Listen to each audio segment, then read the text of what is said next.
Bismillahirrahmanirrahim. Assalamualaikum warahmatullahi wabarakatuh.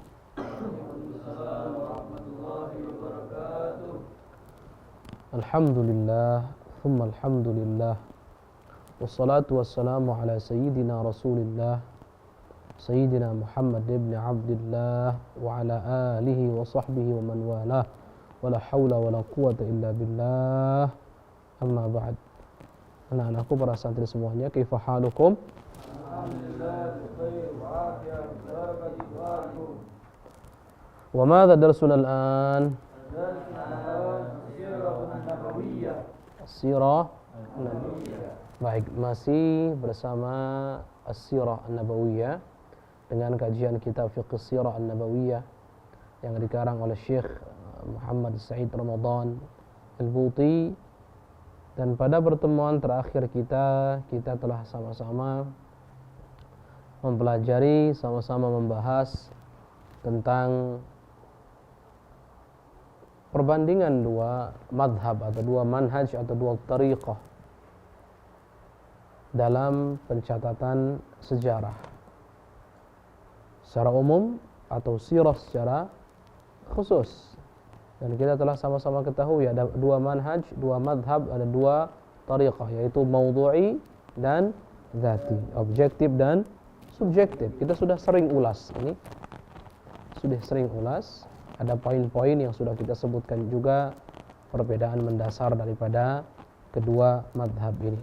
Dan pada pertemuan lalu juga kita telah sama-sama mempelajari bahwasanya apa yang disebut dengan manhaj dhati itu adalah jauh dari manhaj ilmi, daripada kata manhajiyah ilmiah. Artinya manhaj dhati bukan manhajiyah ilmiah sama sekali. Bukan manhajiyah ilmiah sama sekali. Kemudian pada pertemuan yang lalu juga kita telah sama-sama mempelajari bahasanya Syekh Al-Musannif Al-Imam Syahid Al-Buti, beliau terheran-heran kenapa madhab dhati ini yang subjektif ini kok masih memiliki pengikut. Kenapa ada orang-orang atau pelopor-pelopor yang menyeru kepada madhab ini? Kenapa? Ini sangat disayangkan, sangat memprihatinkan. Padahal madhab atau manhaj atau tariqah yang subjektif ini itu dengan sangat jelas dan gamblang sekali kebatilannya. Karena kalau seandainya para sejarawan dibuka pintu untuk mereka lebar-lebar agar mengikuti manhaj dhati atau madhab dhati atau tariqah dhatiyah ini, maka apa yang akan terjadi? Yang terjadi adalah tidak akan ada lagi yang namanya fakta dalam sejarah, tidak ada lagi yang namanya realita, semuanya menjadi sama. Semuanya menjadi sama. Dan ini tentunya adalah kesalahan yang sangat-sangat besar. Bahkan beliau, Syekh Al-Musannif, beliau mengatakan kalau seandainya kita mengikuti madhab ini atau sejarawan diperbolehkan untuk mengikuti madhab ini, madhab dhati yang subjektif ini, maka akan banyak sekali terjadi kezaliman. Berapa banyak orang yang tidak berdosa dikatakan berdosa, tidak bersalah dikatakan bersalah, dan seterusnya. Sehingga diserupakan madhab dhati ini dengan satu mahkamah, dengan satu pengadilan. Pengadilan yang tidak memiliki pedoman ilmiah dalam hal mengadili, sehingga yang akan terjadi adalah kezaliman, ketidakadilan, dan seterusnya. Kerusakan. Jelas atau tidak? Paham? Karena nanti para sejarawan itu ketika menghukumi sejarah secara umum, sirah secara khusus, kemudian diperkenankan untuk menilai sesuai dengan keinginannya sendiri masing-masing, keinginan pribadi, baik yang sesuai dengan pemikirannya atau madhabnya, kelompoknya, arah politiknya, dan seterusnya. Maka apa yang akan terjadi? Yang akan terjadi adalah semua kerusakan akan terjadi. Fakta akan hilang. Dan seterusnya. Ini adalah madhab yang jelas sekali kebatilannya, sehingga Al-Musannif Syekh Al-Buti menjadi terheran-heran dengan kok bisa madhab ini kok memiliki pengikut. Mazhab ini memiliki pengikut. Ada yang menyeru ke mazhab ini. Kemudian timbul pertanyaan, ini juga masih kita bahas pada pertemuan lalu. Apakah ada pengaruh? Apakah ada pengaruh yang nyata dan langsung kepada sirah secara khusus? Ada pengaruhnya atau tidak? Kepada pencatatan sirah, ini yang pertama. Kemudian pemahaman sirah, analisa sirah ini yang kedua. Ada nggak pengaruh daripada mazhab dzati ini? Oh, ternyata ada. Dan nyata. Bahkan ada kitab dalam sejarah, kitab membahas tentang sejarah, yang mengikuti haluan mazhab ini. Jadi kita sudah tahu kalau ada kitab yang mengikuti haluan mazhab ini, maka langsung buang saja, karena itu bukan kitab ilmiah. Bukan kitab yang mengutamakan fakta yang valid, realita yang terjadi di lapangan, bukan. Jelas atau tidak? Nanti akan disebutkan kitab itu kitab apa. Yang jelas mazhab dzati atau subjektif ini dijadikan dasar dan penopang oleh sebagian kelompok tertentu dalam hal mencatat sejarah kenabian Nabi Muhammad SAW. Kalau pertanyaannya, kalau ditanya ada nggak kitabnya, kitab apa itu, akan disebutkan. Makanya tolong perhatikan betul-betul. Tolong perhatikan betul-betul. Baik, kita baca. Qala al-musannif rahimahullah ta'ala, nafa'anallahu bihi wa bi'ulumihi wa amaddana bi asrarih wa a'ada alaina min barakati amilan. Qala fa kaifa nasha'at hadhihi al-madrasah. Nah, ini akan kita pelajari. Bagaimanakah tumbuh kembangnya perkembangan daripada madrasah ini? Artinya ada satu madrasah yang membangun metodologi pencatatan sejarahnya di atas mazhab dzati. Jelas atau tidak? Jadi di sana ada kelompok tertentu. Kelompok ini membangun metodologi di atas metodologi mazhab dzati, subjektif tadi itu, dalam mencatat sejarah. Nah, bagaimanakah perkembangan madrasah ini atau kelompok ini yang menggunakan haluan mazhab dzati ini, pedoman mazhab dzati ini, gimana perkembangannya? Wa ma hiya awamilu nash'atiha, dan apa sih faktor-faktor perkembangannya? Jadi di sana ada faktor tentunya. Ada pendorong tentunya, ada kronologinya. Kenapa mazhab dzati ini bisa muncul dan apa sebabnya? Ini. Bagaimana bisa muncul, bisa berkembang, dan apa faktor-faktor penyebabnya? Jelas atau tidak? Baik. Dan bagaimana keadaannya sekarang? Bagaimana sekarang? Wa ma masiruhal yaum? Sekarang bagaimana keadaan mazhab dzati tersebut? Dan ini kita akan bahas betul-betul. Tolong perhatikan baik-baik, jangan sampai ada yang tidak fokus. Perhatikan.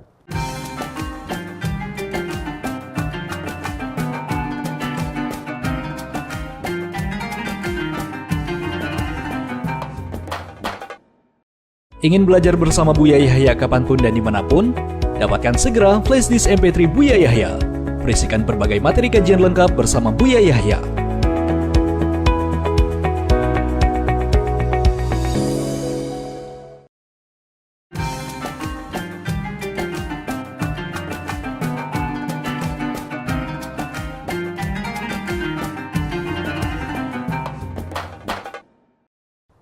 Baik, anak-anakku semuanya, kita lanjutkan. Kita baca teksnya. Ta'udu nash'atu hadhil madrasah ila ayyam ihtilal al-Britani li Misr. Laqad kanat Misr anadhaka minbarul alam al-islami kama na'lam. Ya'nu ilayhi bitafkirihi wa 'aqlihi كلما أراد أن يعلم عن الإسلام علما كما يعنو إلى كعبة الله بوجهه كلما أراد حجا أو صلاة. وكان في استمرار هذا الصوت العظيم من جانب وفي استمرار إنصات العالم الإسلامي إليه من جانب آخر ما لا يدع للاحتلال البريطاني فرصة هدوء أو استقرار. ومهما أخضعت بريطانيا لنفسها الوادي كله تحت سلطان من قوة الحديد والنار fa innahu khudu'un mawqutun la yutma'annu ilaih ma baqiyat lil azhari hadhil qiyadatul hayyah. Baik. Kisahnya nak seperti ini. Perkembangan madrasah atau kelompok tertentu yang membangun metodologi pencatatan sejarahnya di atas metodologi madhab dzati. Ini kembali perkembangannya kepada hari-hari atau waktu di mana penjajahan Britania Raya kepada Mesir. Jadi Mesir pada masa lalu itu pernah dijajah oleh Britania Raya yang mungkin sekarang kita sebut dengan Inggris atau England. Jelas atau tidak? Saat masa penjajahan, saat itulah muncul yang disebut dengan madhab dzati, madhab yang objektif, madhab yang subjektif dalam pencatatan sejarah secara umum, sirah secara khusus. Jadi kalau kita ditanya kapan munculnya, saat penjajahan Britania Raya kepada Mesir. Ini munculnya. Dan Mesir, saat itu Mesir itu seperti mimbarnya alam, mimbar dunia. Dunia apa? Tentunya dunia Islam. Kok bisa disebut seperti itu? Kenapa Mesir disebut dengan mimbar dunia Islam? Karena memang dunia Islam ini itu akan mengarah dan menuju Mesir ketika menginginkan pengetahuan tentang Islam. Jadi alam Islami, pikiran dan akalnya akan mengarah menuju condong kepada Mesir saat itu, fokus ketika ingin mengetahui sesuatu tentang Islam, suatu pengetahuan tentang Islam. Jadi Mesir ini corongnya, mimbarnya saat itu, mimbar alam al-Islami, dunia Islam. Paham atau tidak? Jadi kalau orang pengen mengetahui sesuatu tentang Islam, kemana kecenderungannya, kemana akan fokus mendengarnya? Ke Mesir. Ini Mesir dijajah oleh Britania Raya saat itu. Nah, bahkan kecondongan atau fokusnya orang-orang atau alam Islami, orang-orang muslimin atau alam Islami, dunia Islam secara umum ketika ingin mengetahui satu wawasan pengetahuan tentang Islam, itu sebagaimana fokus condongnya kita semuanya kepada Ka'bah dalam hal sholat atau ketika ingin haji. Jelas atau tidak? Coba kalau kita mau sholat itu kemana ngarahnya? Kiblat itu mana? Ka'bah, ngarahnya ke situ. Sama dulu alam Islami, dunia Islam ketika ingin mengetahui ilmu, wawasan tentang Islam, maka akan mengarahkan pandangan, pikiran, akalnya kemana? Ke Mesir. Jadi corong dan mimbarnya dunia Islam Mesir saat itu dijajah oleh Britania Raya. Dijajah betul-betul. Nah, jadi sekarang ini Mesir ini berarti punya pengaruh yang besar. Iya. Mesir secara umum khususnya adalah Al-Azharnya. Iya, betul-betul punya suara yang besar dan didengar oleh alam al-Islami.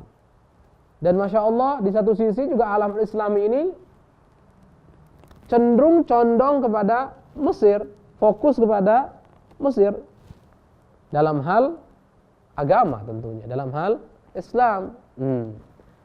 Britania Raya memahami betul-betul keadaan ini.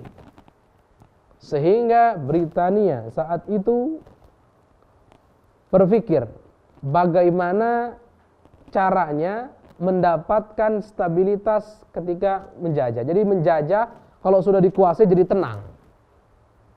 Memang betul daerah wilayahnya mereka tundukkan. Mereka tundukkan dengan tank-tank bajaknya. Mereka tundukkan dengan senjata-senjata apinya. Iya. Tunduk saat itu Mesir, tapi pemikiran, akal, hatinya masih tetap cenderung kepada Al-Azhar Mesir. Jelas atau tidak? Berarti kalau gitu tidak sempurna dong menjajah, tidak sempurna. Mereka hanya menjajah wadi, mereka hanya menjajah daerah, mereka hanya menjajah lembah-lembah, mereka hanya menjajah tempatnya. Tapi hati, pemikiran dan akal kaum muslimin secara khusus yang di Mesir dan umat Islam secara umum atau dunia Islam tetap kecenderungannya kemana? Ke Al-Azhar Mesir. Berarti Al-Azhar Mesir punya pengaruh dalam hal ini. Ini betul-betul diperhatikan faktor ini oleh para penjajah ini. Faktor ini betul-betul diperhatikan. Jadi istilahnya gini, mereka tidak akan pernah nyaman menjajah. Mereka tidak akan dapat, para penjajah ini, mereka tidak akan dapat stabilitas, ketenangan dalam hal menjajah. Kalau seandainya keadaan ini terus berlangsung, keadaan bagaimana? Fokus cenderung atau rujukan alam Islami kepada Azhar Mesir. Jadi Azhar Mesir ini punya pengaruh besar. Ini mereka mengetahui itu. Oleh karena itu, nanti kita akan ketahui. Oleh karena itu, nanti yang dilakukan oleh Britania Raya ini setelah memperhatikan keadaan ini betul-betul, menyadari dan memahami, mereka akan mencari cara bagaimana caranya Mesir secara utuh, Azhar pun termasuk, bisa tunduk juga kepada Britania Raya. Apa yang akan mereka lakukan? Nah, yang akan mereka lakukan ini ada kaitannya dengan kajian kita saat ini.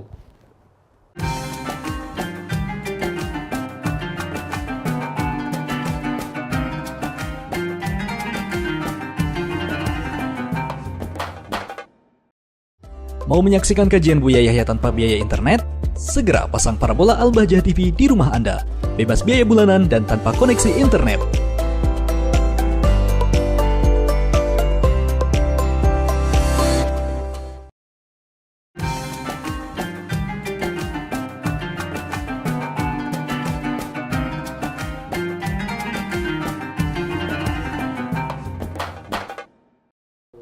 Baik, anak-anakku semuanya, para santri, maka kita lanjutkan. Karena Britania Raya betul-betul memahami keadaan ini, mereka bisa menguasai daerah, betul, daerahnya dikuasai, Mesir dijajah oleh mereka, di bawah kekuasaan mereka. Tapi ingat, ada satu hal, orangnya tidak bisa dipegang. Jelas? Hati mereka tidak bisa dipegang, pemikiran mereka tidak bisa dipegang. Sehingga kalau ini dibiarkan, maka akan muncul terus-menerus perbedaan-perbedaan dengan mereka. Dan ini akan menimbulkan ketidakstabilan negara yang mereka jajah, yaitu Mesir. Dan mereka nggak mau tidak stabil. Mereka pengennya tunduk, Mesir itu tunduk dari sisi tempat dan wilayah, tunduk pula orang-orangnya. Oh, jelas atau tidak? Nah, sehingga mereka mencari cara. Kita lanjutkan. Walidha faqad kana la budda lil ihtilal al Britani min al iqdami ala ahadi ilajaini la thalitha lahuma.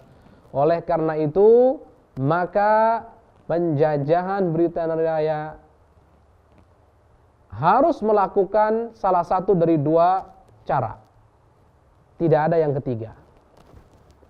Harus melakukan, harus mengambil, harus menempuh satu dari dua cara, tidak ada yang ketiga. Jadi hanya pilihannya cara yang satu atau kedua, nggak ada pilihan ketiga. Opsinya hanya opsi satu dan opsi dua, tidak ada opsi yang ketiga. Paham atau tidak? Baik. Awwaluhuma, yang pertama, an yuqatti'a aw yaqta' ma bainal azhari wal ummah bihaitsu la yabqa lahu 'alaiha min sultan. Cara pertama adalah bagaimana memutus hubungan antara Al-Azhar dengan umat Islam. Sehingga sekira-kiranya Al-Azhar ini tidak punya otoritas, tidak punya kekuatan lagi, tidak punya kepercayaan, umat itu tidak percaya lagi ke Al-Azhar. Diputus pokoknya. Sehingga Al-Azhar nanti tidak dijadikan rujukan lagi. Tidak dijadikan arah yang dituju ketika seorang muslim atau alam al-islami, dunia Islam menginginkan mengetahui tentang wawasan Islam. Bagaimana caranya? Cara yang pertama, Cara yang pertama, untuk menimbulkan stabilitas tadi itu, agar tenang, agar nyaman, agar tunduk semuanya, tempat, negara, dan orangnya, dan warga negaranya, bagaimana? Putus antara Al-Azhar dengan umat Islam. Ini cara pertama. Tsanihima, yang kedua, an yatimmat tasallulu ila markazil amaliyat al-qiyadiyah fil Azhar dzatih. Cara yang kedua, memasukkan dengan halus sembunyi-sembunyi apa? Utusan mereka kepada organisasi Azhar, pimpinan Azhar. Organisasi kepemimpinan Azhar. Jadi cara yang kedua itu begitu. Memasukkan utusan-utusan mereka yang punya pemikiran seperti mereka, yang bisa disetir oleh mereka, kemana? Ke badan Al-Azhar itu sendiri, ke organisasi Al-Azhar itu sendiri. Jelas atau tidak? Ini cara yang kedua. Fatwajjahu qiyadatuhu al-wijhat allati turdi masalih al-ihtilal wa tuhayyu lahu asbab at-tuma'ninah wal istiqrar. Sehingga nanti Al-Azhar itu bisa disetir. Dan kalau Al-Azhar bisa disetir untuk kemaslahatan mereka, kemaslahatan para penjajah, maka akan terjadi yang namanya stabilitas. Akan manut nurut tunduk sama mereka, baik negaranya yang sudah jelas ataupun warga negaranya. Baik jasadnya mereka ataupun juga hati dan pikiran mereka. Jadi kalau begitu nanti tinggal nurut saja sama mereka, manut saja sama mereka. Jelas atau tidak? Ini sebetulnya cara. Terus bagaimana? Ini dua cara yang disebutkan. Walam tataraddad Britania fi ikhtiyaril ilaj tsani nazaran ila annahu aqrabu manalan wa ab'adu anil mulahadati wal intibah. Dan Britania Raya saat itu tidak ragu lagi untuk mengambil jalan yang kedua. Sudah memasukkan utusannya secara sembunyi-sembunyi, masuk secara sembunyi-sembunyi kepada markas Al-Azhar yang sekira-kiranya nanti akan membawa Al-Azhar kepada kemaslahatan yang diinginkan oleh penjajah ini, oleh Britania. Jelas atau tidak? Sehingga nanti kepemimpinan Azhar itu manut sudah. Manut ke mereka. Jadi ini yang mereka ingin lakukan. Cara yang kedua ini mereka pilih, yang mereka pilih. Kenapa cara yang kedua ini? Yang pertama lebih aman. Kan nggak perlu ada kontak fisik, nggak perlu ada ribut, nggak perlu ada apa. Lebih aman. Kemudian sedikit orang yang paham, orang yang sadar itu sedikit dengan cara yang kedua ini. Jelas atau tidak? Jadi ini cara halus yang mereka ambil. Cara halus yang mereka tempuh. Cara halus yang mereka jalankan. Strategi yang halus. Jelas atau tidak? Kalau terang-terangan diputus begitu pasti akan ramai. Alam dunia Islam pasti akan ramai.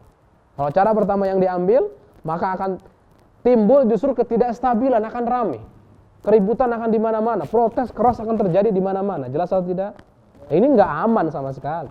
Sehingga cara yang kedua ini yang diambil, memasukkan utusannya yang membawa pemikiran mereka, yang sekira-kiranya bisa menyetir Al-Azhar untuk nurut tunduk patuh kepada kemaslahatan mereka. Jelas atau tidak? Paham atau tidak? Baik. Jadi cara yang kedua ini yang diambil, alasannya kenapa? Lebih aman dan sedikit orang yang sadar akan cara yang kedua ini. Jelas atau tidak? Baik ya, paham. Wa kana as-sabilul wahid ila hadha at-tasallul nahwa al-qiyada al-ilmiyya wal-fikriyya dakhil al-Azhar al-i'timad ala nuqtati dha'fin alimatin kanat tu'ani minha masyairul ummah al-islamiyyah 'ammatan bima fiha Misr wa ghairuha. وهي إحساس المسلمين بمن تابهم من الضيعة والتخلف والشتات إلى جانب ملاحظتهم للنهضة العجيبة التي نهضها الغرب في شتى المجالات الفكرية والعلمية والحضارية. لقد كان المسلمون يتطلعون ولا ريب إلى اليوم الذي يتحررون فيه من الأثقال التي خلفتهم إلى الوراء liyashtariku ma'al akharin fi rihlatil hadarah wal madaniyah wal ilm al hadits. Ini nanti kita akan bahas, ini pembahasan baru, kita akan bahas di pertemuan yang akan datang. Yang jelas pada pertemuan ini kita simpulkan yang bisa kita ambil pelajaran yang kita bisa petik.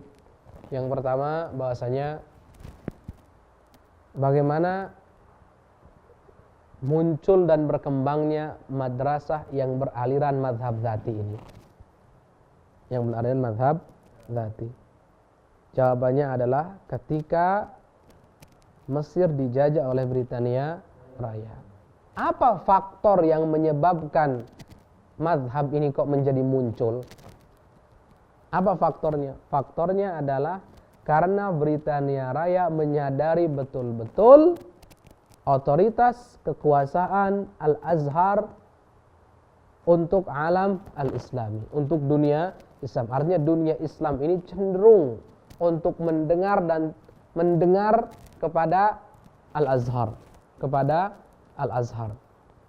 Jadi sebagaimana orang ketika sholat ngadapnya ke Ka'bah, orang haji juga tawafnya di Ka'bah, orang umroh juga tawafnya di Ka'bah, begitu pula dunia Islam saat itu corongnya mendengar yang didengar oleh mereka, yang mereka tuju adalah Al-Azhar.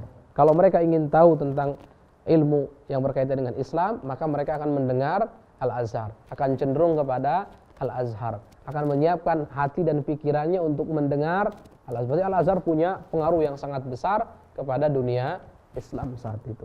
Nah, karena ini diketahui oleh mereka Britania Raya ini, difahami, disadari betul, maka mereka juga sadar kalau ini dibiarkan terus-menerus, walaupun Mesir secara daerah memang dikuasai oleh mereka, tapi hati orang Islam yang ada di dalamnya atau umat Islam secara keseluruhan tidak bisa mereka pegang, pikiran mereka tidak bisa mereka pegang. Terus bagaimana?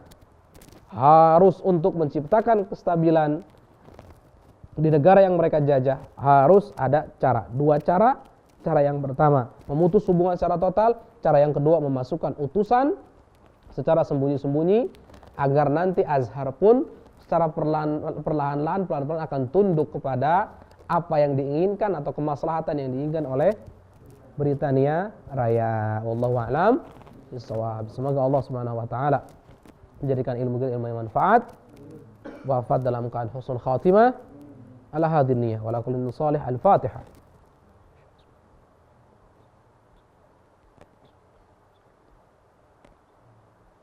Assalamualaikum warahmatullahi wabarakatuh.